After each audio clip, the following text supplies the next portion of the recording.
Dans le cadre de la crypto-monnaie, ce soir, je voudrais que nous parlions un peu de l'évolution de la crypto-monnaie en prenant tout simplement le Bitcoin. La première montée du Bitcoin, c'était en 2012. En 2012, le Bitcoin était à 182 $.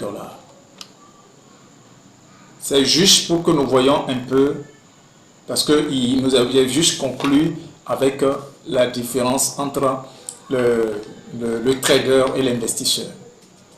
Pour que nous puissions comprendre un peu comment est-ce que l'investisseur évolue et comment est-ce qu'il peut, d'une façon beaucoup plus sûre, bâtir sa liberté financière, bâtir sa fortune tout en investissant dans la crypto-monnaie. Le Bitcoin en 2012 était à 180 $. Un an plus tard, à sa montée, un an plus tard, elle est allée à 510 $. Et après cela, le Bitcoin a connu ce qu'on appelle le bull market. Donc en 2012, c'était le bull market, c'était la montée du Bitcoin. Après cela, sa deuxième montée est allée en 2016. En 2016, le Bitcoin était à 661 $. Un an plus tard, elle est partie à 2600 $ en 2016. Ça, c'est le Bitcoin. Ça, c'est la montée, c'est les différentes montées des Bitcoins. De 2012, c'est parti à 510 $. Un an plus tard, c'est parti, non, à 510 $. Un an plus tard, à sa deuxième montée de 661 $, c'est parti à 2600 $. Après la troisième montée, c'était en 2020, où le Bitcoin a quitté de 8600 $ et a frappé 58 000 $. C'était le bull en 2020. Le Bitcoin a quitté 8600 $, a frappé le plafond de 58 000 $. C'était une montée très puissante. Maintenant, à sa bull market, elle est retournée, elle est aujourd'hui entre 37 et 40 000 $. Maintenant, nous projetons la deuxième monnaie, les cryptologues projettent la deuxième monnaie en 2024, en avril 2024. Je n'aime pas beaucoup m'attarder sur la date, sur le mois, mais nous pensons qu'en 2024, il doit y avoir une deuxième montée.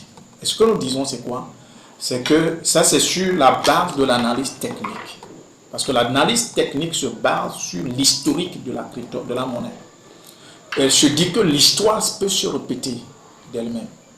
Et comme l'histoire peut se répéter de 2012, 2016, 2020, si la crypto-monnaie, la Bitcoin a fait ces montées-là, c'est qu'en 2024, forcément, il doit y avoir une prochaine montée.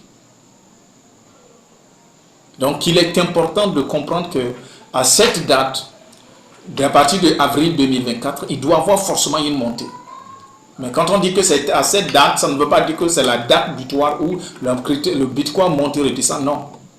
Mais c'est dit que de 2024, de avril 2024 jusqu'en avril 2025, ou bien plus dans les début 2025 en allant, il doit avoir ce qu'on appelle le bull run. Et on projette le Bitcoin entre 90 et 100 000 $.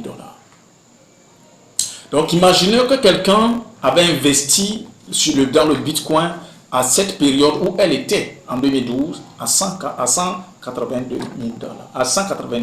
$. Aujourd'hui, cette personne, si elle a encore 100 Bitcoin, en 2024, en avril 2024, ou bien vers le début ou vers la fin de l'année 2025, cette personne peut s'attendre à avoir sur un Bitcoin 90 ou bien 100 000 $. Voilà ce qui se passe dans les crypto-monnaies. Quand vous investissez, un investisseur, qu'est-ce qui se passe? Il ne regarde pas le gain to shoot, il achète la monnaie, il garde la monnaie avec elle, suit la monnaie et attend la croissance de la monnaie. C'est pourquoi vous allez voir, il y a plusieurs de ces crypto-monnaies aujourd'hui. Par exemple, quand on prend Solana, Solana, à un moment donné, a évolué. D'accord? Est parti jusqu'à 100 $ au bull round. Aujourd'hui, elle est redescendue jusqu'à 6 $ au bull market. Aujourd'hui, elle est en train de remonter. Donc, on projette le Solana au moins à 200 ou à bien à 400 $. Donc, si vous aviez par exemple une quantité de cette crypto-monnaie, c'est-à-dire qu'à un moment donné, vous pouvez faire des millions de dollars. Donc, la crypto-monnaie, ceux qui ne comprennent pas, qui disent que la crypto-monnaie c'est du scam ou bien c'est un endroit qui est risquant, c'est vrai, c'est un domaine volatile. C'est quand nous avions parlé des différents portefeuilles. Si vous me suivez sur cette page, vous allez comprendre qu'on a essayé de détailler sur les différents portefeuilles que nous avons dans la crypto-monnaie. Maintenant, vous devez savoir, en fonction de votre monnaie, en les débutant, vous n'avez même pas les moyens pour acheter le Bitcoin. Même le Solana qui est aujourd'hui à 60 $, vous ne pouvez pas l'acheter. Maintenant, il faut être dans les portefeuilles au risque élevé. Parce que c'est là-bas que vous pouvez investir.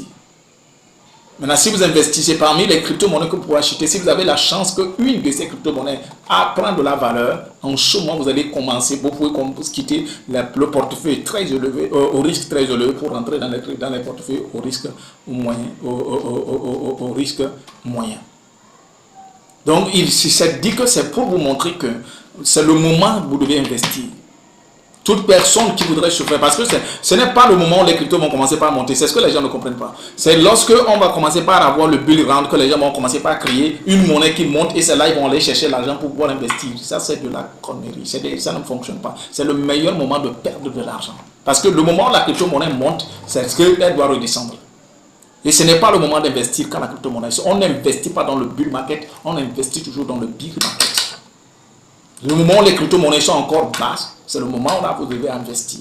Et j'ai eu le temps de détailler sur ce sujet. Donc, c'était juste pour vous montrer que, comme de l'évolution du Bitcoin, toutes les monnaies suivent le même trajectoire. Et si vous suivez, vous investissez dans les crypto-monnaies, c'est un moyen beaucoup plus sûr, c'est un domaine beaucoup plus sûr que vous pouvez vous faire de l'argent. C'est essentiel, c'est pourquoi nous avions eu le temps de vous parler de l'analyse fondamentale. Vous allez vérifier sur les fondamentaux de la monnaie. Et en suivant l'analyse technique, ça vous permet de vous assurer que vous êtes en train d'évoluer. C'est pourquoi les deux analyses doivent fonctionner de pair. D'ici là, prenez bien soin de vous, c'est votre ami Daniel.